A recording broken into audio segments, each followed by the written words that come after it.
On va commencer. Ravi de vous accueillir à cette présentation que l'on fait conjointement AXA et Equancy. Donc on a intitulé notre présentation Prévention et changement climatique, comment embarquer efficacement son organisation et ses clients. Pourquoi on a choisi ce sujet ?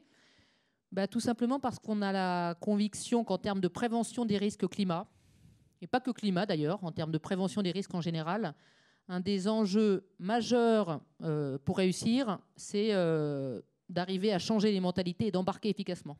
D'embarquer les équipes, d'embarquer les clients et en résumé de créer le réflexe prévention qui est parfois compliqué à créer. Et donc on va vous présenter l'exemple d'AXA et vous montrer comment ils arrivent à enclencher ce réflexe prévention dans l'organisation, au sein des réseaux et parmi les clients. 2 mots sur nous. Isabelle. Donc Isabelle Debré, donc chez AXA, je suis en charge d'une équipe qui s'appelle RSE Business. Alors ça peut faire un peu barbare parce que parfois on pense que RSE et business c'est un peu antinomique, c'est comme l'huile et l'eau, ça se mixe pas, mais on est justement là pour créer l'émulsion. Donc on travaille avec les directions de marché, avec nos réseaux de distribution pour faire émerger au maximum nos enjeux RSE au sein d'AXA France. Et Charlotte, donc Charlotte, présidente d'Equancy, Equancy PME française du conseil autour de la transition durable, transformation et transition durable. Et donc on accompagne nos clients, AXA notamment, depuis presque 20 ans maintenant, autour d'enjeux de stratégie d'adaptation, politique de décarbonation, biodiversité, business model circulaire, voilà, et tout ce qui tourne autour de la mesure de performance environnementale, notamment. Alors, premier message, qui est probablement un des messages les plus importants, je vous dirais, s'il ne fallait en retenir qu'un seul, la prévention n'est plus une option. Je ris, mais c'est absolument capital. C'est vraiment ce qu'il faut que tout le monde s'ancre dans la tête. La prévention n'est plus une option. C'est pas nouveau, hein, la prévention. Ça a même un certain âge. Hein. Ça fait de nombreuses années que les acteurs publics comme privés, des acteurs économiques comme AXA, les assureurs, ont enclenché des politiques de prévention autour de grands sujets de société, le tabac, l'alcool, la sécurité routière, qui ont au demeurant porté leurs fruits et montré leur efficacité. Souvent pas toutes seules, hein. C'est souvent des politiques de prévention combinées avec de l'incitation tarifaire, du cadrage réglementaire, de la coercition, de l'interdiction, etc., etc. Maintenant, ça a porté ses fruits. Tabac, moins 8% de consommation chez les jeunes ces 8 dernières années. Bien sûr, avec la politique prix, hein, mais aussi de la prévention. Alcool, 30 millions d'euros d'économies par an sur les dépenses de santé grâce au contrôle routier et aux messages multiples de prévention. Sécurité routière, idem, moins 50%, c'est très significatif, de la mortalité routière en France entre 2000 et 2020 grâce aux différents dispositifs installés et à la politique de prévention. Donc la prévention, c'est pas nouveau.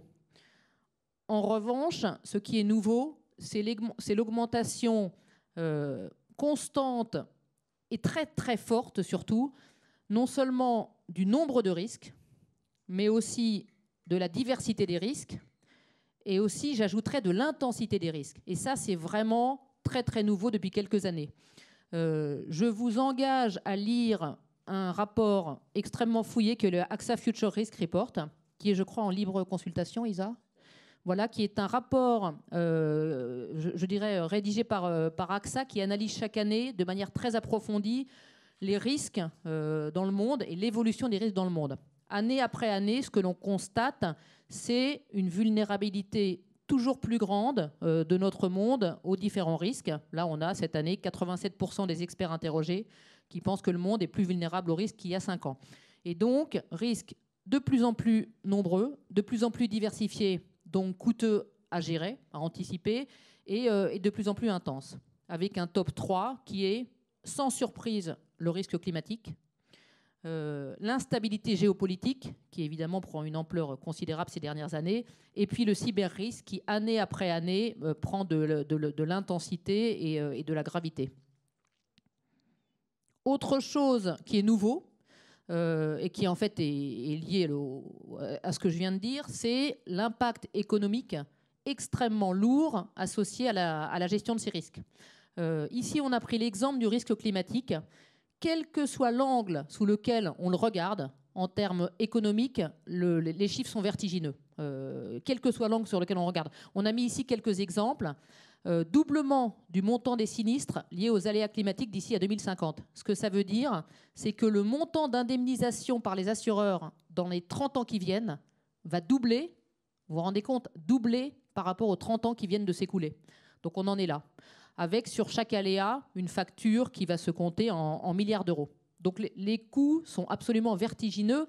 Et au-delà des coûts, l'impact, il est économique au sens large du terme. Ça veut dire impact sur la rentabilité des entreprises, la viabilité des entreprises et aussi les conditions de travail des collaborateurs. Donc c'est vraiment un impact très lourd et tous azimuts. Quelques exemples. Sur l'inondation, 1/3 des emplois demain vont être exposés en raison des inondations. 1/3. Sur les vagues de chaleur, 50% de perte de productivité lorsque la température dépasse les 33 degrés. Maintenant, ça veut dire la norme, 33 degrés, c'est chaque année. Sur la sécheresse, 85% du territoire a été soumis à des restrictions et des limitations en consommation d'eau en 2022. C'est tout le territoire. Demain, c'est tout le territoire. Et peut-être le chiffre le plus éloquent, sur les tempêtes grêle-neige, 5 milliards d'indemnités versées par les assureurs. C'était en 2000, j'arrive plus bien à lire, en 2022. Voilà, 5 milliards contre, en moyenne, 500 millions. Donc là, ce n'est pas x2, c'est x10. Ça fait des années que la moyenne des indemnités versées par les assureurs, c'est 500 millions. En 2022, 5 milliards. Donc vous réalisez l'impact économique absolument énorme lié à ce risque climatique. Après, on a zoomé sur le risque climatique. C'est exactement la même chose sur le risque santé. C'est-à-dire des risques de plus en plus nombreux, de plus en plus diversifiés et de plus en plus intenses. Et donc là, bon, à nouveau, on a mis quelques chiffres. 70% des travailleurs susceptibles d'être exposés à une chaleur excessive pendant le travail. Doublement du nombre de décès par cancer de la peau liés à l'exposition au soleil depuis 2000. Explosion des allergies. Donc à terme, c'est-à-dire d'ici 20-25 ans, 50% de la population mondiale soumise aux allergies. On n'a pas parlé des moustiques qui arrivent dans les zones tempérées. On n'a pas parlé de multiples maladies cardiovasculaires qui sont en train d'exploser, la maladie mentale. Et donc, évidemment, ça c'est le dernier point à droite, une réglementation qui s'adapte, bon an, mal an, avec un peu de retard, mais qui va cadrer de plus en plus sérieusement la responsabilité du dirigeant face à ses salariés dans les nouvelles conditions de travail et les nouvelles conditions climatiques. Et donc, la conséquence de tout ça, c'est justement que la prévention n'est plus une option. En fait, on ne peut plus se permettre de ne pas anticiper. On ne peut pas se permettre de ne pas s'adapter, d'être mal adapté, d'être inadapté. C'est trop cher. Le coût de l'inadaptation est devenu trop cher. Donc quand on dit la prévention n'est plus une option, c'est la préparation n'est plus une option. Il faut anticiper ces risques et il faut tout faire pour les atténuer, essayer de les éviter et dans tous les cas les mitiger. Terme affreux mais qui est rentré dans le sens commun, mitigate en anglais. En tout cas, il faut tout faire pour les atténuer. Et ça, c'est vrai que l'on soit un particulier, une entreprise ou un assureur. Ne pas faire de prévention, ça veut dire, pour les particuliers, des risques santé très accrus. Ça veut dire une perte de la valeur du patrimoine, par exemple à cause des problèmes de retrait-gonflement argileux, mais pas que. Ça veut dire une perte de pouvoir d'achat à cause de l'inflation, à cause dans l'assurance de la hausse des primes d'assurance. Quand on est une entreprise, ne pas s'adapter, ça veut dire risque de continuité, risque de faillite, risque de ne pas pouvoir continuer l'activité. Moi, il y a un chiffre qui me marque, c'est 2 entreprises sur 3 ne survivent pas à un incendie. Et c'est pareil avec le risque cyber, c'est pareil avec les risques d'inondation. On a des cas de faillite très nombreux suite à des événements climatiques. Ne pas s'adapter, ça veut dire évidemment risque de rentabilité. Il n'y a qu'à regarder les exploitations agricoles, où les rendements sont dans certains cas vraiment en chute libre à cause des événements climatiques. Et ça veut dire des risques financiers très importants liés à la détention d'actifs échoués par les entreprises. Actifs échoués, c'est des actifs qui ne sont pas compatibles avec une économie bas carbone. Et pareil pour les assureurs. Ne pas s'adapter, ça veut dire baisse de l'assurabilité, ce qui arrive dans beaucoup de pays et qui nous guette, nous, mais aux États-Unis par exemple, de plus en plus de maisons inassurables, de plus en plus de personnes ou d'entreprises exclues de l'assurance parce que ce sera plus gérable de les assurer, et puis une chute de la rentabilité. C'est pour toutes ces raisons qu'on martèle ce message clé que la prévention, c'est plus une option. Alors la bonne nouvelle, c'est que tout le monde en est conscient. Et ça, c'est quelque chose qu'on voit de plus en plus dans les études, aussi bien auprès des individus, des particuliers que des entreprises. On a maintenant 80, 85, 90% selon les populations. Ici, 84% des Français qui sont conscients que les événements climatiques vont se multiplier et la moitié qui se sentent personnellement concernés. Donc ça, quand je dis la bonne nouvelle, c'est un peu ironique, mais ça veut dire que tout le monde est prêt à faire quelque chose. La moins bonne nouvelle, si je peux dire, c'est que les gens se sentent impuissants. Qu'il s'agisse de particuliers ou de PME, ils ne voient pas, d'abord ils n'ont souvent pas les moyens, mais même ils n'ont pas les méthodes et les approches pour faire de la prévention efficace contre ce risque climatique. Voilà. Et puis après, il y a une autre moins bonne nouvelle, et ça c'est en lien avec notre présentation, c'est que faire de la prévention, c'est investir maintenant pour un risque qui va probablement se produire, et ça, c'est pas ancré dans les mentalités. Investir de manière certaine aujourd'hui pour quelque chose qui va probablement arriver, c'est pas facile à faire comprendre aux gens. Voilà. Et dernier point, et je passe la parole à Isabelle, qui vous expliquera comment AXA gère ces sujets. L'assureur est vraiment perçu comme un acteur très très important dans ce dispositif de prévention. C'est-à-dire que lorsqu'on demande aux gens qui est légitime pour accompagner, soutenir, faire passer les messages, les deux premiers acteurs qui ressortent, c'est les acteurs publics, la mairie et la préfecture. Le troisième, c'est l'assureur. D'où l'importance extrême des stratégies de prévention au sein des compagnies d'assurance. Voilà, donc un enjeu effectivement très fort qui nous engage en tant qu'assureur. Et donc voilà, on prend notre responsabilité vis-à-vis de ce besoin de base. On ne doit pas être les seuls à agir, hein, comme tu le disais. C'est tout un écosystème qui doit se mettre en œuvre. Mais il est nécessaire pour nous, en tant qu'assureurs, de se positionner fortement sur la prévention. La base de l'assurance, c'est la prise en charge de l'indemnisation, l'accompagnement de nos assurés suite à la survenance d'un sinistre. Donc, de fait, mécaniquement, la prévention, elle est intimement liée à l'assurance, puisque, et depuis toujours, hein, effectivement, comme tu le disais, ce n'est pas quelque chose qui est nouveau, elle a vocation à limiter à la fois la survenance, la fréquence et l'intensité des sinistres. Et on parle de plus en plus de prévention aujourd'hui. Il y a peu d'acteurs de la place en assurance qui n'ont pas pris très récemment position sur ce sujet prévention, parce que effectivement, on fait face à des accroissements de fréquence et d'intensité qui sont importants. Donc, dans l'écosystème AXA, nous, on accompagne nos clients face à différents risques, hein, auto, habitation, santé, des risques entreprises. Et pour ça, on a la grande chance, je dirais, de pouvoir s'appuyer sur deux leviers qui sont des leviers forts chez nous. D'une part, le savoir-faire d'AXA Prévention, qui est notre association d'intérêt général qui existe depuis plus de 40 ans, qui a une forte action auprès du grand public et des pouvoirs publics. C'est un peu notre boussole, hein, qui nous permet de détecter des tendances, de bien comprendre quels sont les besoins, les attentes du grand public, et qui nous permet également de diffuser un grand nombre de messages de prévention et de sensibilisation, parce qu'on a un contenu AXA Prévention, et je vous invite à aller visiter le site qui est extrêmement riche. Et on s'appuie également sur AXA Climate, qui ces dernières années a développé des territoires d'expertise extrêmement larges, hein, d'innovation, de data, d'IA, sur le climat et l'environnement de façon générale.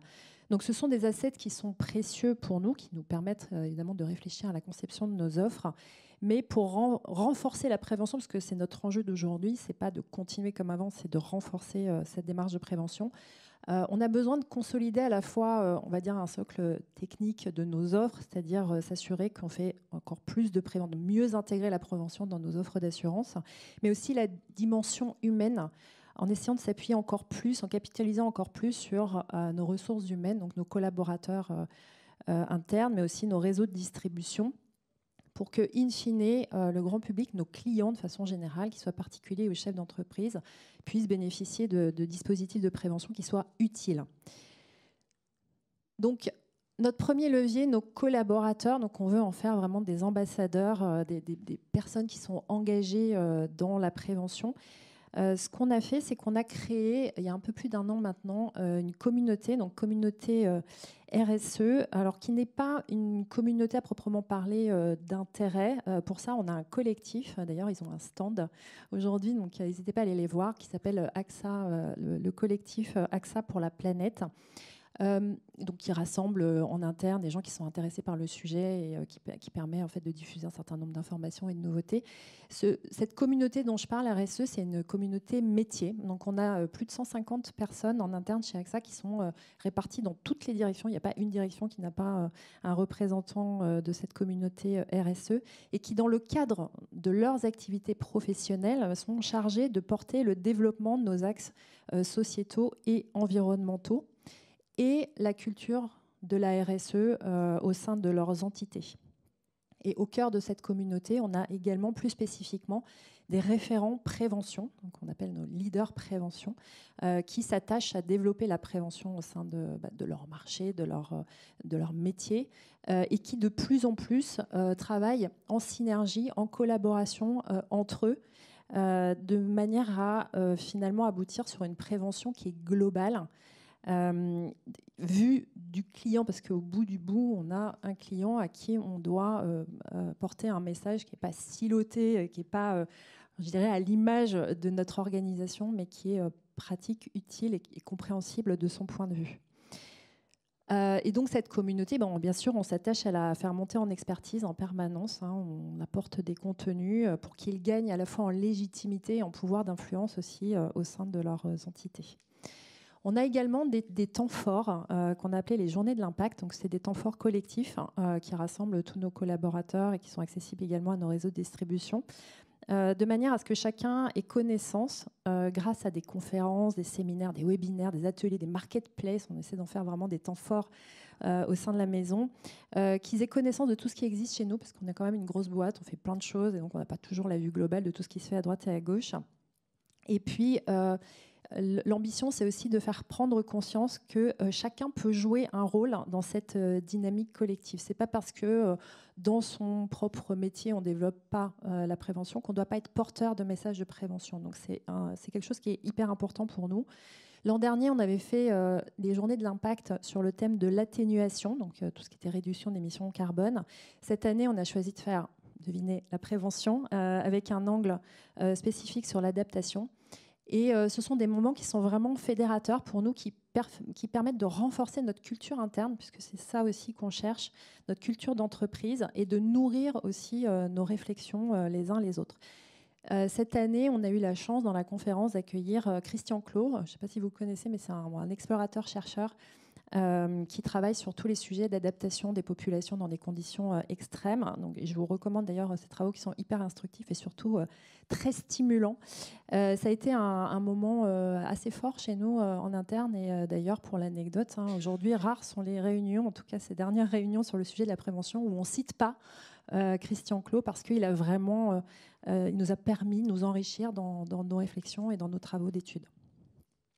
Et puis, dernier axe, évidemment, la formation. Donc ça, c'est un standard. Et, je pense que dans toute boîte, on essaie de développer les formations sur les sujets climat. Mais là, on a cherché à construire des typologies de formation qui soient adaptées, je dirais, à tous les étages de la pyramide. Et notamment, on a développé pour notre COMEX et leur N-1 une session de formation un peu spéciale qu'on a co-construit. Donc, on a appelé AXA Impact Lab, qu'on a co-construit avec EY Faber-Novel. On a immergé notre COMEX et leur N-1 dans Paris en 2050. Donc c'était un film qui était évidemment assez fort. Donc c'est un film immersif en fait, qui est basé sur les travaux du GIEC. L'objectif, c'était d'aller chercher l'émotion, évidemment, des membres du COMEX, surtout pour la convertir en action, en plan d'action. On ne s'est pas contenté de les immerger et puis les laisser comme ça dans l'angoisse en attendant 2050. L'objectif, c'était de dire comment on aménage nos plans d'action pour intégrer cette réalité-là. Et je dirais cette ambition globale entre ces typologies de formation, notre COMEX et nos référents RSE, c'est d'avoir une approche qui est vraiment transversale, globale, une diffusion de partout de ces sujets au sein de notre entreprise. On a cherché également à outiller nos collaborateurs internes. Donc on a construit, alors une démarche qui s'appelle offre citoyenne. Alors, elle n'est pas nouvelle, elle a 10 ans maintenant. Schématiquement, c'est un référentiel socle qui propose des critères environnementaux, sociétaux dans lesquels on passe toutes nos offres, toutes les nouvelles offres et toutes celles qu'on refond. Et à chaque fois qu'on arrive à cocher un critère, en fait, on gagne des points.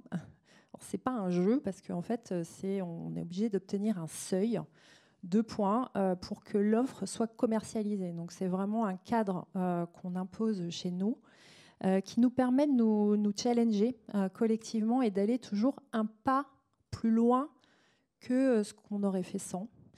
Voilà, ça permet quand même d'avoir un cadre d'innovation, je dirais, qui évolue. De cette offre citoyenne alors, est née notamment ce qu'on appelle nos atouts. En fait. Donc, par exemple, la garantie verte. Garantie verte, c'est un exemple typique de ce qu'on appelle Build Back Better. Donc, puisque le principe de l'assurance, notamment en cas de sinistre habitation, c'est de reconstruire à l'identique. Avec la garantie verte, on va un cran plus loin. On encourage, en fait, on cofinance la rénovation énergétique suite à un sinistre, donc au-delà de l'indemnisation du sinistre. Quand ça s'y prête, par exemple, si un toit est endommagé et qu'on trouve pertinent de rajouter des panneaux photovoltaïques, on peut cofinancer, donc à hauteur de certains montants évidemment, ou quand on a, une chaudière qui a été inondée, on peut remplacer par une pompe à chaleur. Voilà. Puis on a un autre exemple, Garantie Joker, qui existe depuis un certain temps, qui permet à nos plus jeunes, suite à une soirée qui aurait été un peu trop arrosée et qui ne peuvent pas reprendre leur véhicule, de leur financer un taxi retour. Voilà, c'est un exemple de ce qu'on peut obtenir grâce à cette offre citoyenne. Donc, il y a 10 ans qu'on est en train de retravailler pour l'actualiser, parce qu'évidemment, nos enjeux ont beaucoup changé depuis 10 ans, même si 2015, ça ne me paraît pas si loin. Mais bon, voilà, il s'est passé beaucoup de choses depuis 2015. Et surtout, on s'est attaché à se dire que maintenant, la prévention est un critère obligatoire de conception de nos offres d'assurance. C'est-à-dire qu'il n'y a pas une offre d'assurance qui peut sortir aujourd'hui sans avoir un dispositif de prévention, donc by design, qui a été pensé au moment de la conception de l'offre, de manière à ce qu'on soit sûr que voilà, on ait ce réflexe prévention qui s'installe. Également, la prévention, alors en particulier quand on parle de prévention climat, on se dit qu'elle est nécessairement, il faut qu'elle soit aussi pensée localement. Alors, on a beaucoup de chance avec ça parce qu'on a une grosse force de frappe locale. On a de nombreux agents généraux, 4500 agents généraux, 10 000 collaborateurs d'agences, de nombreux salariés commerciaux également, qui sont implantés un peu partout dans le territoire. Donc, notamment les agents généraux, ils portent le message prévention depuis longtemps maintenant, mais en fait, notre enjeu aujourd'hui, c'est d'arriver à les faire monter en expertise sur le sujet climat, parce que ce n'est pas simple, on peut se le dire, évidemment, et même pour un agent général qui fait de l'assurance. Parler climat, c'est tout sauf facile. Donc, on cherche à les faire monter en compétences. On a de nombreux échanges avec les directions de la distribution pour travailler des plans de formation, des plans d'accompagnement. Et on a également développé des outils pour les aider à porter ces messages. J'en ai mis quelques-uns, donc notamment Ma Commune en Action, qui a été développé par AXA Prévention, qui est un outil qui permet à des municipalités de construire leur plan communal de sauvegarde, donc qui est un plan obligatoire, mais qui permet en fait de se projeter aussi dans le cas de sinistres climatiques. Et donc cet outil qui est très riche, qui est nourri de beaucoup de contenu, d'e-learning, voilà, et de différents outils, permet à ces petites municipalités qui sont parfois aussi un peu on va dire démunies face à ce type de réflexion, permet de les accompagner. On s'est tourné également vers les chefs d'entreprise, parce que comme tu le disais, les chefs d'entreprise, alors surtout quand on parle des TPE, PME, en fait, ils ont conscience qu'il y a un sujet, que demain, il y aura un sujet sur leur entreprise potentiellement. Mais de la même manière, en fait, ils se sentent démunis, et souvent seuls, ils nous le disent. Voilà, ils n'ont pas forcément ni le temps, ni les bras pour travailler ces sujets-là. Donc, on a lancé une expérimentation qui est là-haut, qui s'appelle les mouvements de l'adaptation, qu'on a co-construit avec AXA Climate. Schématiquement, en fait, on réunit sur un lieu donné, un territoire donné, donc ça peut être une ville, des chefs d'entreprise, de manière à leur faire prendre conscience des risques vraiment très locaux sur leur territoire, les risques potentiels liées aux événements climatiques. Et puis, on leur propose aussi les pistes de solutions d'adaptation qui s'ouvrent à eux, et également tout ce qui peut être soutien, notamment on pense à BPI France qui accompagne sur ce type de réflexion. Et puis voilà, donc on a fait une première expérimentation comme ça, et on est très satisfait du résultat. Les chefs d'entreprise qui étaient présents étaient très contents. En fait, ça permet déjà de les mettre ensemble, donc ils se sentent moins seuls. Ils prennent conscience aussi en travaillant, parce qu'on leur fait faire des petits exercices de synergie, qu'en fait, ils sont aussi interdépendants. Donc, ça permet aussi d'ouvrir des perspectives et de les inciter à peut-être travailler collectivement aussi ensemble à la réflexion sur ces sujets-là. Et puis, en particulier, AXA Climate a développé un outil qui est assez costaud, assez fort, qui est adossé à un socle puissant de données et qui permet, sur une adresse géographique spécifique, de projeter des risques climatiques. C'est fait de façon très précise, parce qu'on a des taux de probabilité sur des risques potentiels. D'ailleurs, souvent, les risques qu'on imagine ne sont pas toujours ceux qui ressortent, en fait. On peut penser que dans le Nord-Est, le premier risque, c'est l'inondation, mais en fait, c'est souvent le risque sécheresse qui ressort dans certaines localités. Alors, c'est vrai que les deux phénomènes sont quand même assez liés, mais c'est important, en fait, d'être précis. Et là encore, en fait, on leur propose aussi des solutions d'adaptation avec on va dire des éléments d'information financiers, d'efficacité aussi. Donc, ça permet vraiment de les aider à se projeter dans ce déploiement, je dirais, d'une stratégie d'adaptation. Donc sur ces deux initiatives, les mouvements et altitude, on est en démarrage, mais c'est très prometteur. Et enfin, pour nos clients, en matière de climat, donc on a développé un certain nombre de dispositifs, donc notamment la plateforme Climat et moi, par AXA Prévention, qui fournit du contenu. Pareil, là aussi, des outils pour le grand public, pour les aider avoir ce prisme climat et à prendre soin de sa santé, de son habitat et de son environnement. Donc ça a été lancé en mai, on a eu plus de 150 000 visites, donc on est assez content aussi du flux qui peut arriver sur cette plateforme. Elle propose notamment, ce qui est intéressant, c'est un plan individuel de mise en sécurité, on appelle le PIMS, j'ai appris ça, mais aide à se souvenir, le plan individuel de mise en sécurité, qui a été beaucoup regardé, donc comme quoi ça répond aussi à un besoin. Et elle permet également de s'adresser à un coach IA qui produit des conseils personnalisés sur les sujets du climat notamment, mais pas que, puisqu'on avait également tous les contenus en lien avec la prévention routière, qui est un peu le secteur historique d'AXA Prévention. Et côté entreprise, alors évidemment, on apporte des supports pédagogiques comme les livres blancs. Vous voyez, donc le risque climatique qu'on a diffusé l'année dernière, n'est-ce pas, Patrick, voilà, et qui a rencontré son public, parce qu'il était téléchargé plus de 3 millions de fois. Donc on voit que ça répond quand même à un besoin. On a également développé le livre blanc énergie renouvelable. Et puis on est en train de sortir. Tu parlais de la santé, Charlotte. Donc pour les entreprises, un dispositif qui s'appelle Coup de chaud sur ma santé, donc une plateforme de formation. Coup de chaud sur ma santé, c'est-à-dire qui permet de sensibiliser les chefs d'entreprise au risque de l'impact climatique sur la santé des salariés. Voilà, donc tout ce que tu as évoqué tout à l'heure, en fait, c'est adressé dans le cadre de cette plateforme de formation. Peut-être juste en synthèse, je dirais que sur ce sujet de la prévention climatique et environnementale, on est vraiment au début de l'histoire. On a beaucoup de travaux en cours en interne chez nous, aussi bien sur les outils que sur le passage à l'action. Parce qu'en fait, notre vrai enjeu, c'est pas juste de faire de la prévention, mais c'est de faire de la prévention, c'est-à-dire qu'il y ait vraiment une appropriation et quelque chose qui se déclenche chez nos clients et dans le grand public de façon générale. Donc on reste très humble sur le sujet, mais en fait on a fait en sorte de se doter de fondations solides, donc avec l'appui de nos collaborateurs, avec l'appui de nos réseaux de distribution, pour avancer et construire une prévention qui est utile. Pour conclure, on est dans les temps. Effectivement, la prévention n'est plus une option, c'est clair. Ce n'est pas une destination en soi, ce n'est pas une fin, parce qu'en fait, la prévention, selon moi, c'est un engagement dans la durée.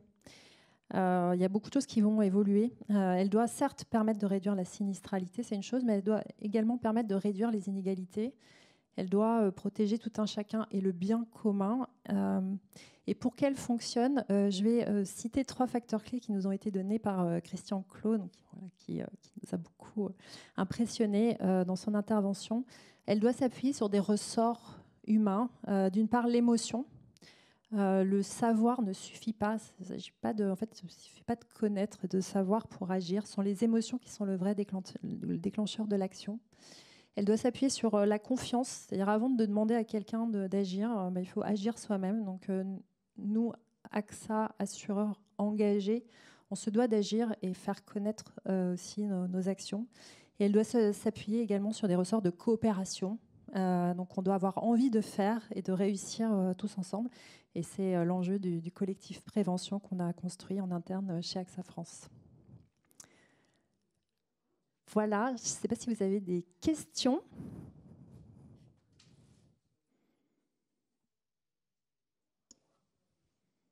Tout était clair.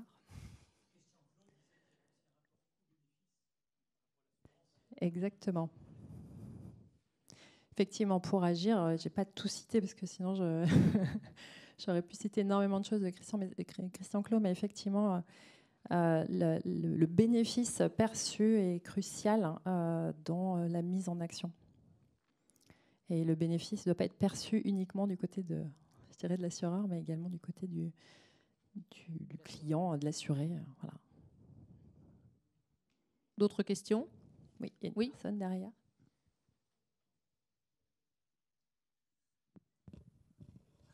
On constate aujourd'hui qu'en fait, les prix sur le littoral français augmentent parce qu'il y a de plus en plus de gens qui veulent habiter sur le littoral, alors que ça devient souvent les endroits les plus risqués où habiter. Quelle est la position d'AXA par rapport à ça, des gens qui achètent des maisons donc dans des zones où il y a des retraits de côte, etc. Est-ce qu'ils sont toujours assurables? Est-ce qu'ils vont payer une prime plus chère? Quelle est la position d'AXA là-dessus? Alors déjà, effectivement, on ne peut pas se positionner. En fait, nous, on a un pouvoir, on essaie de travailler avec les collectivités locales pour faire en sorte qu'il n'y ait pas d'incitation à aller sur ces zones-là. Aujourd'hui, on fait en sorte de tout couvrir. On est dans une politique justement où on ne veut pas se retrouver dans des situations de non-assurabilité. Donc, on fait notre maximum aujourd'hui pour que ça ne soit pas le cas. Et il faut que tout le monde joue le jeu, y compris les collectivités locales ou même les constructeurs qui continuent de bâtir sur des zones qui sont inondables. Mais je crois que c'est aussi ça la prévention. C'est-à-dire qu'AXA va de plus en plus en amont maintenant. Quand une PME envisage de changer de site, de construire une usine dans tel ou tel endroit, AXA dit pitié, prévenez-nous le plus tôt possible, parce que nous, on va vous conseiller en vous disant n'allez pas là, c'est à risque. Et donc, soit les coûts soit ça va devenir inassurable dans 5-10 ans, soit les coûts vont être prohibitifs. Donc, c'est aussi ça la prévention. Et je pense que c'est pour ça qu'AXA martèle à ses clients quand vous envisagez des changements, d'installer vos sites industriels ou de déménager. Dites-nous où et on vous conseillera. Agir. Et nos agents généraux en général sont très très attentifs également à ces sujets-là parce qu'ils connaissent très bien leur territoire. Merci beaucoup. Merci à vous. Je peux donner un élément de réponse complémentaire. Donc là, on est plutôt sur le marché du particulier avec la multirisque habitation. Et il y a un constat. Effectivement, avant, acheter une maison, c'était plutôt une transmission qu'on allait sur les générations suivantes. Alors que là, surtout sur l'érosion du littoral, il y a un peu l'immobilier de consommation immédiate, sur lequel on prend plaisir sur l'être sur un bel endroit, mais c'est plus devenu une transmission pour mes enfants, mes petits-enfants. Donc là, c'est un peu spécial comme aspect culturel. D'autre part, il y a le côté réglementaire. Il y a le rapport Langrenet qui va regarder la part de chiffre d'affaires de chacun des assureurs par rapport à chaque zone, qui peut être un quartier. Et si on s'aperçoit qu'il y a une distorsion, et que donc notamment pour les résidences secondaires, certains assureurs augmentent tellement leurs primes ou refusent l'acceptation, il y aura des pénalités financières. Donc ce n'est pas encore rentré totalement dans le réglementaire, mais actuellement, il va y avoir une reprise des inégalités. Et si certains ne jouent pas le jeu, à un moment donné, de toute façon, il y aura une notion de bonus-malus, mais pour l'assureur et non pas pour l'assuré. Merci Patrick. Donc Patrick qui est notre digne représentant du collectif AXA pour la planète. J'ai fait la pub pour son collectif. Donc, voilà. Est-ce qu'il y a d'autres questions ? Oui.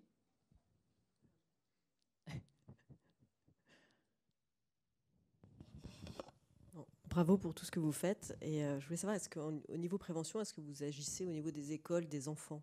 Parce que c'est quand même eux qui ont un pouvoir sur l'éducation de leurs parents aussi. Oui, c'est vrai. Alors, on fait des choses dans les écoles, mais qui sont aujourd'hui orientées plutôt sur la prévention routière, parce que c'est AXA Prévention qui délivre le permis Internet. Donc, en fait, on a des partenariats avec la gendarmerie. On intervient dans les écoles pour faire de la pédagogie autour de ces enjeux de la sécurité routière, de la sécurité, cyber. Je suis perdue. Et c'est vrai que ce sujet climat, alors c'est dans nos réflexions. Pour l'instant, on n'a pas encore engagé d'actions concrètes. Il faut savoir qu'intervenir dans les écoles, c'est jamais simple en fait. Il faut avoir un interlocuteur, je dirais, qui puisse rentrer et intervenir. Donc, mais en tout cas, ça fait partie des pistes effectivement qu'on regarde, parce que comme vous le dites, les enfants sont nos premiers, souvent aiguillons sur ce sujet-là. Bonjour, j'avais une question. Quelle est la différence entre votre communauté RSE et votre collectif ? Alors le collectif, je te laisserai détailler le collectif. En fait, la communauté RSE, elle intervient vraiment dans son métier propre. C'est-à-dire que les réunions qu'on fait, les sollicitations qu'on a vis-à-vis d'eux sont dans leur périmètre d'activité. Concrètement, une personne qui conçoit des offres, qui est référent RSE, va porter les critères environnementaux, sociétaux et faire son maximum pour que soient développées des innovations sur ce stade-là. Alors que le collectif, plus un collectif d'intérêt sur le sujet climatique et environnementaux d'ailleurs, de façon assez large, et permet de transmettre des informations de manière générale, de façon récurrente, à des gens qui sont intéressés par le sujet. Tu peux compléter, Patrick. C'est la conférence de Charlotte et Isabelle, donc je ne veux surtout pas être... Non, mais comme tu es quand même vas-y, bien monsieur sûr. Collectif, t'es monsieur collectif quand même. Mais à gros traits, la communauté RSE, elle est top-down, alors que le collectif, il est bottom-up. Et ils sont complémentaires. Donc il y en a un qui est piloté effectivement pour montrer en quoi on s'inscrit dans la stratégie de la direction générale. Et il y a d'autres, il y a des revendications de salariés qui, à un moment donné, ont besoin de considérer qu'on est peut-être dans la bonne direction, mais il pourrait y avoir des différences de rythme. Et regarder un petit peu si l'ensemble du spectre est très bien couvert. Donc tout ça peut se rejoindre. Et il y a, nous, les collectifs, on a des lignes de conduite. On appelle ça du pour-pouvoir. On n'est absolument pas un contre-pouvoir tel que pourrait l'être un syndicat. On est un pour-pouvoir, c'est-à-dire qu'on cherche à influencer les décisions qui nous semblent d'intérêt général. Et on n'hésite pas à être gentiment critique quand il y en a d'autres qui nous semblent un peu dommageables. Et on travaille très bien, effectivement, ensemble, des échanges récurrents et fructueux. Oui, bonjour, merci pour la présentation. AXA a une dimension mondiale, il me semble. Est-ce que cette gouvernance RSE et sur la prévention est la même partout où vous êtes présent ? Et comment vous faites lorsque vous avez un contexte réglementaire qui peut être très différent à celui de la France ou de l'Europe ? Alors, je vais avoir du mal à répondre pour le reste du monde, et notamment sur cette question réglementaire. À ma connaissance, il n'y a pas d'équivalent spécifiquement sur cette structure que je vous ai montrée, en tout cas avec...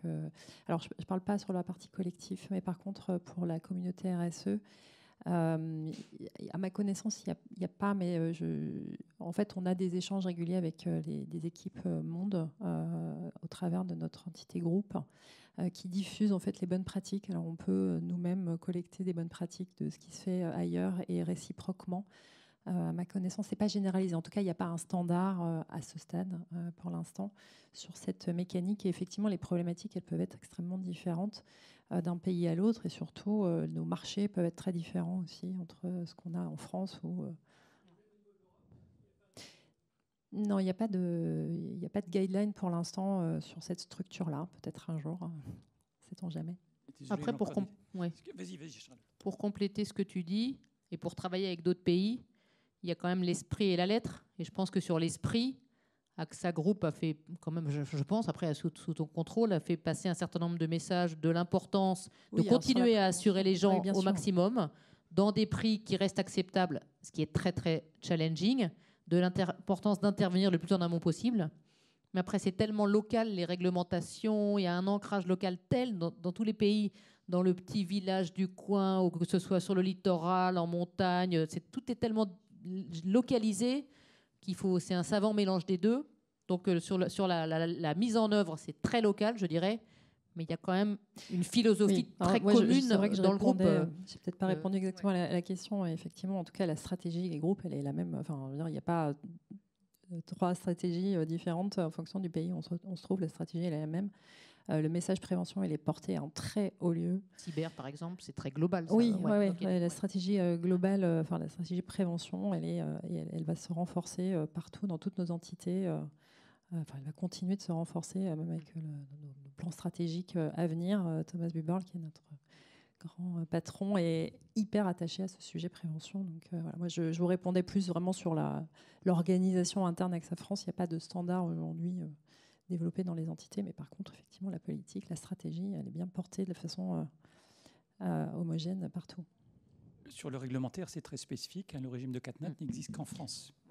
Il y a un tout petit peu le consortio qui existe en Espagne, mais d'une façon générale, cette mutualisation financière entre pouvoir public et pouvoir privé, elle n'existe qu'ici. Donc à chaque fois, effectivement, il faut raisonner entre un monde anglo-saxon qui a plutôt des intentions, mais qui n'a pas la réserve financière. Par contre, au niveau de la culture de la résilience, c'est tout simple. La prévention, c'est la survie de l'assurance, c'est la survie des assurés. Et ça, c'est totalement universel. On peut le regarder, par exemple, sur la prévention routière. Dans les années 70, par exemple en France, mais partout dans le monde, il y avait 16 000 décès. On a tout changé. La réglementation, la technologie, la peur du gendarme, la prévention dans les écoles, le fait de prendre une partie de la prime d'assurance pour financer tout ça.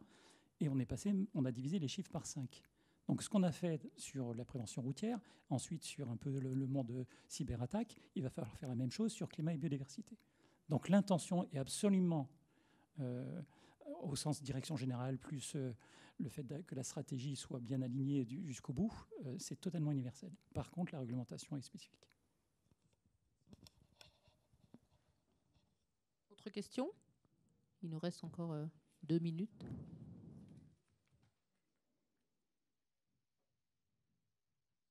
Non. N'hésitez pas, si vous avez des questions, à nous écrire, passez nous voir, on sera ravis d'échanger avec vous sur le sujet. Et merci. Sujet qui nous passionne. Ah si, il y a une question. Et est-ce que vous arrivez à embarquer vos concurrents dans cette prévention ? Très bonne question. Non, mais très bonne question, parce que si ces initiatives ne sont pas sectorielles, elles échouent. Donc en fait, c'est vraiment des initiatives de place, je pense. On a des travaux au sein de France Assureur, qui portent sur tous ces sujets-là. Donc après, tout le monde a les mêmes sujets, et tout le monde en est au même point. Donc je pense que vous discutez beaucoup. Merci. Merci.